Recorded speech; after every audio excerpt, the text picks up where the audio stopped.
వైఎస్ఆర్సీపీ టెన్యూర్లో జరిగిన అతిపెద్ద లిక్కర్ కుంభకోణం కింద తీసుకొచ్చి ఇన్ని వేల మంది చనిపోయారు, ఇంతమంది హాస్పిటల్ అడ్మిట్ అయ్యారు, అసలు కొంతమంది సజీవ శవాల్లా బతుకుతున్నారు ఆంధ్రప్రదేశ్లో. జగన్మోహన్ రెడ్డి టెన్యూర్లో చేసిన లిక్కర్ కుంభకోణంలో ఇంత దాష్టికం జరిగింది, ముడుపుల యుద్ధం కోసం ఇంతమందిని చంపేశాడు, మద్యపాన నిషేధం ముసుగులో వచ్చి మోసం చేశాడు అని చెప్పి ఎక్స్పోజ్ చేసింది సిట్. వాళ్ళు ఫామ్ చేసిన సిట్ చాలా వెహిమెంట్గా వెళ్ళింది. దాంట్లో పెద్దిరెడ్డి కూడా one of the major person.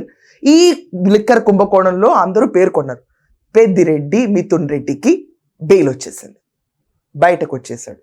జైల్లో ఉన్నంత కాలం మిథున్ రెడ్డికి సాగినంత రాజభోగాలు కూడా ఎవరికి సాగలేదు. అది కూడా జనాలకు మండింది. ఇలాంటి రిక్వెస్ట్లు కూడా ఉంటాయా జైల్లో కూర్చుని?